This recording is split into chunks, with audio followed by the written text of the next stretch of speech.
படம் ரொம்ப நல்லா இருக்குது, ரொம்ப ரொம்ப நல்லா இருக்குது. இதயம் முரளி இதயம் தொடுது. அகைன் அண்ட் அகைன் நான் தான் சொல்லிக்கிட்டே இருக்கேன், இதயம் தொடுது.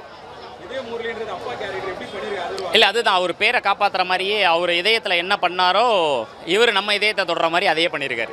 கடைசி வரைக்கும் இவரும் காதலை சொல்லவில்லை, அவரும் காதலை சொல்லவில்லை, அவ்வளோதான். நல்ல ஸ்கோப் இருக்குது. ரெண்டு ஹீரோயினுமே அங்கங்கே அந்த ஹீரோயின்லையுமே ஒரு ட்விஸ்ட் இருக்குது. அது படத்தை தேட்டரில் வந்து பாருங்கள், உங்களுக்கு புரியும். அந்த ட்விஸ்ட்டை நான் ரிவீல் பண்ண விரும்பல, பிகாஸ் இது ஃபஸ்ட் ஷோ அப்படிங்கிறதுனால. படத்தை இதை தாண்டி நிறைய கேரக்டர்ஸ் இருக்குது ப்ரோ, அதை பற்றி பேசி ஆகணும். நட்டி சாராக இருக்கட்டும், ஃபகத் ஃபாசில் சாராக இருக்கட்டும், ராம்கி சாராக இருக்கட்டும், சின்னி ஜெயின் சாராக இருக்கட்டும், இதெல்லாம் ரொம்ப அழகான சீக்வன்ஸ். ஸ்கூல் போர்ஷன் ரொம்ப அழகாக வந்திருக்கு. ட்ரெயின் சீக்வன்ஸ் ஒன்று இருக்கும், ட்ரெயின் சீக்வன்ஸ் வந்து சின்னி சார் வர சீக்வன்ஸு, அது ரொம்ப அழகாக இருக்குது. எனக்கு 1991 ரிலீஸ் ஆன இதயம் படத்தை வந்து ஞாபகப்படுத்திடுச்சு. ரொம்ப அழகாக இருக்குது. நல்லா இருக்குது. அதான் நான் சொல்கிறேன், ரொம்ப நல்லா இருக்குது. ஒன் சைட் லவ் பண்ணுறவங்களுக்கு இந்த படம் ரொம்ப ஹெவியாக ஃபீல் ஆகும். இன்னும் ரொம்ப முக்கியமாக பார்க்கணும்னா, காமம் கலக்காத ஒரு காதல் இருக்குல்ல, அது என்றைக்குமே அழகு தான். அது எப்படின்னா வேர்வை துளி மேல்படும் காற்று போல். அது எப்படி நமக்கு ஒரு நிரந்தர சந்தோஷத்தை தரனாலும் தற்காலிக சந்தோஷத்தை கொடுத்துட்டு போகுதோ, அந்த மாதிரி சொல்லலைங்கிற வழியை தாண்டி மீதி எல்லா விஷயமே நமக்கு மெமரிஸ் தான். சொல்லலைங்கிறது மட்டும்தான் ஒரு pain. Maybe there is a rejection or there is acceptance, அது அடுத்த விஷயம். அதை தான் படம் உணர்த்துது. தயவு செய்து எதாக இருந்தாலும் சொல்லிடுங்கன்னு சொல்லுது, வேறு ஒன்றும் இல்லை. ரொம்ப அழகாக கொண்டு போயிருக்காங்க, ரொம்ப ரொம்ப நல்லாயிருக்கு. ரொம்ப ஃபீல் குட் மூவி, எலகண்ட்டாக இருக்குது. தேட்டரில் வந்து நிச்சயமாக பாருங்கள். எந்தவித ஆபாசமும் இல்லாமல் மொத்தமாக எல்லாத்தையும் கூட்டு வந்து பார்க்கலாம். ரொம்ப அழகான படம். எல்லாம் நல்லா இருக்கணும். அது வந்து எல்லாத்தையும் இப்போ தான் ஒரு 20 இன்டர்வியூ கொடுத்துட்டு வரேன். நல்லா இருக்குது. எல்லாம் வந்து தேட்டர்ஸை வந்து எக்ஸ்பீரியன்ஸ் பண்ணுங்கள். யாரும் வந்து ஃபோன்லேயோ ஓடிடி பிளாட்ஃபார்ம்ஸ்லையோ வந்து எக்ஸ்பீரியன்ஸ் பண்ணாதீங்க. நான் அதை ஏன் சொல்கிறேன்னு உங்களுக்கு தெரியும், ஜனநாயகன் தெரியும். ஸோ எல்லோரும் வந்து பாருங்கள். அவர் ஸ்க்ரீன் ப்ரெசன்ஸ் எப்போவுமே நல்லாயிருக்கும். இந்த படத்தில் இன்னும் கொஞ்சம் நல்லாயிருக்கு. ஸ்பெஷல் மென்ஷனாக சொல்லணும்னா அந்த அதர்வாவோட போர்ஷன் வந்து அதர்வான்ற மாதிரிங்க சுதாகரோட போர்ஷன் வந்து தேட்டர்லலாம் என்ஜாய் பண்ணாங்க. அவர் வரும்போது ஃபேத் ஃபாசில் எப்படியும் என்ஜாய் பண்ணுவாங்க. சுதாகரோட போர்ஷன் வந்து எல்லோரும் என்ஜாய் பண்ணாங்க. 4 ஹீரோயின் அது உங்களுக்கு தெரியும், எனக்கு தெரியும், நீங்கள் பார்த்துட்டு இருப்பீங்க. எல்லாம் கரெக்டாக இருக்குங்க.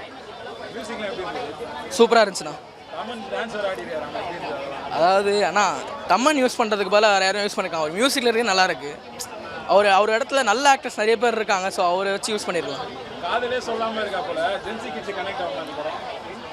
கண்டிப்பாக கனெக்ட் ஆகும். அதையே நீங்கள் சொல்லணும், அது இது நல்லா கனெக்ட் ஆகும். படம் ரொம்ப நல்லா இருந்ததுண்ணே. ஒரு feel good movie, love film. ரொம்ப நாள் கழித்து ஒரு டிஃப்ரெண்ட்டான ஒரு வேவ் லென்த்தில் கொடுத்துருந்தாங்க. ரொம்பவே நல்லா இருந்தது படம். ஆமாம், சூப்பராக இருந்தது. அவர் வந்து இதே முரளியில் அவர் எப்படி காதலை சொல்கிறதுக்கு அவ்வளோ கஷ்டப்படுவாரோ, அதே மாதிரி இதுலேயும் வந்து காதலை சொல்கிறதுக்கு அவரால் முடியல. கடைசி வரைக்குமே முடியல, கிளைமேக்ஸ்லேயும் முடியல. அந்த மாதிரி தான் பண்ணியிருக்காங்க. அவர் வந்து அந்த வே ஆஃப் எக்ஸ்பிரஸிங் வந்து ரொம்ப நல்லா இருந்தது. அதர்வா வந்து இத்தனை நாள் பார்த்த படங்களை விட இப்போ இந்த படத்தில் பார்க்கும்போது ரொம்பவே சூப்பராக இருந்தது அவரோட ஆக்டிங். என்ன ஜி 4 ஹீரோயின் அப்படின்றீங்க? 2 பேர் தான் எனக்கு தெரிஞ்சு, மற்ற 2 பேர் வேறு ஒருத்தருக்கு. பட்டு ஹீரோயின்னாவே அவங்கள வந்து கிளாமரஸாக காமிக்கிறது, அவங்க வந்து வேறு மாதிரி டைலாக் பேசுவாங்க அப்படின்ற ஒரு ஃபீல்டில் வந்து இத்தனை நாள் எடுத்துகிட்டு வந்துட்டாங்கல்ல. இங்கே வந்து எல்லா ஹீரோயினுமே நடிக்கிறாங்க. எல்லாருமே லவ் அப்படின்ற ஒரு விஷயத்துக்காக நடிக்கிறாங்க. அப்படின்னும் போது ரொம்பவே நல்லா இருந்தது படம். எங்கேயுமே இந்த ஆக்வர்டான சீன்ஸ் கிடையாது, முத்த காட்சிகள்லாம் கிடையாது. அப்படி இருக்கும்போது படத்தில் வந்து நமக்கே அந்த லவ் ஃபீல் வந்து தானாக கொண்டு வராங்க. இத்தனை நாள் ஹீரோயினாக நடிச்சுக்கிட்டு இருந்தவங்கன்னா ஏதாவது ஒரு சீனுக்கு வருவாங்க, ஒரு பாட்டுக்கு டான்ஸ் ஆடுவாங்க, கிளம்பிடுவாங்க. ஆனால் இதில் வந்து அந்த மாதிரி கிடையாது. ரொம்பவே நல்லா பண்ணியிருக்காங்க. அப்புறம் அவர் கேமியோலாம் இல்லை, ஒரு படத்தில் ஃபுல்லாகவே வர்ற மாதிரி தான் வச்சுருக்காங்க. கிளைமேக்ஸு ஃபகத் ஃபாசிலால் தான் ஒர்க் அவுட் ஆச்சு. அவர் வந்து வரல அப்படின்னா வேறு யார் அந்த இடத்துல போட்டிருந்தாலும் எப்படி இருந்திருக்குன்னு தெரியல.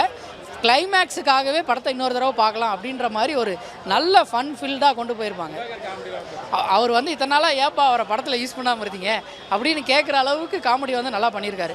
ஃபஸ்ட் ஹாஃப்லேயும் சூப்பராக பண்ணியிருக்காரு, கிளைமேக்ஸில் வரும்போதும் நல்லா பண்ணியிருக்காரு. சூப்பரான படம். நீங்கள் வந்து ஃபேமிலியோட கண்டிப்பாக வந்து உட்காந்து பார்க்கலாம். இதே முரளி வந்து சூப்பராக இருக்குது. என்னென்னா ஒரு ஃபீல் குட் மூவி, ரொம்ப நாள் கழித்து ஒரு ஃபீல் குட் மூவி, குடும்பத்தோடு வந்து பார்க்க வேண்டிய ஒரு நல்ல படம். அதாவது முக்கியமாக வந்து 90s கிட்ஸ், அதாவது 90 காலம் 80, 80, 90லேருந்து வந்தவங்கல்ல, அவங்களுக்குலாம் அந்த படம் வந்து நல்லா கனெக்ட் ஆகும். ஸ்கூல் லைஃப்லேருந்து காலேஜ் லைஃப், அதுக்கப்புறம் ஒர்க் லைஃப் வரைக்கும் எப்படி அந்த லவ் வந்து ட்ராவல் ஆகுது. அதில் ஒரு கேரக்டர் வந்து ஒன் சைட் லவ், அவரால் ஒரு லவ் சொல்ல முடியாது. அந்த மாதிரி ஒரு கதையை எடுத்து சூப்பராக ப்ரெசென்ட் பண்ணியிருக்காங்க. எல்லோரும் நல்லா நடிச்சிருக்காங்க. சூப்பராக இருக்குது. அவர் வந்து ஆனால் ஆக்ஷன்லாம் நல்லா பண்ணுறாரு. மேபி இப்போ அந்த லவ் ஸ்டோரி பார்க்கும்போது ஓரளவுக்கு இன்னும் நல்லா அந்த ரொமான்ஸ்லாம் கொண்டு வராரு போல், நல்லா பண்ணலாம் அப்படின்னு சொல்லிட்டு. அப்புறம் சுதாகர் வந்து நல்லா அந்த காமெடி நல்லா ஒர்க் அவுட் ஆயிரு. அவரோட காமெடி, ஃபஹத் ஃபாசில், அதுக்கப்புறம் பிரீத்தி அவங்க, அதுக்கப்புறம் கையாடு லோஹர் அவங்க ஒரு சின்ன சின்ன சீன்ஸ் தான் வராங்க அப்படி நடுவில். அவ்வளோதான். இது மாதிரி சூப்பராக எடுத்திருக்காங்க. ஒரு ஃபேமிலி மியூசிக்லாம் வந்து நடுவில் ஒரு சாங்ஸ் வருது, அதே சின்ன சின்னதாக ஒரு சாங்ஸ் போடுறாங்க. பட் ரொம்ப சுமாராக, ரொம்ப ஹையாக சொல்ல முடியாது. பட் கதை வைஸ் நல்லா இருக்குது. கதையை வந்து பார்க்கலாம், உங்களுக்கு போர் அடிக்காமல் ஒரு கதை நல்லா இருக்குது. 90s கிட்ஸுக்கு அட்ராக்ட் பண்ணுற மாதிரி இருக்கும். அவங்க அதுக்கும் ரெஃபரன்ஸ் வச்சுருக்காங்க. இப்போ இந்த காலகட்டத்தில் வந்து ஒரு லவ் சொல்லாதவன் ஒருத்தன் இருப்பான். எல்லா காலகட்டத்துலேயும் ஒருத்தன் இருப்பான். அவனால் சொல்ல முடியாது, லவ் சொல்ல முடியாது. கூட இருக்க ஃப்ரெண்ட்ஸ் தான் போய் சொல்கிறா அப்படின்னு சொல்லுவாங்க. அதுக்கு எல்லாருக்குமே பிடிக்கும். இந்த படம் வந்து எல்லாருக்குமே கனெக்ட் ஆகிற ஒரு படம் தான். நீங்கள் வந்து பிரித்து பேச முடியாது. 90s கிட்ஸ்லேருந்து 2K kids, gen Z kids வரைக்கும் எல்லாருமே பார்க்க வேண்டிய ஒரு நல்ல படம். குடும்பத்தோடு வந்து பார்க்கலாம். தேங்க்யூ.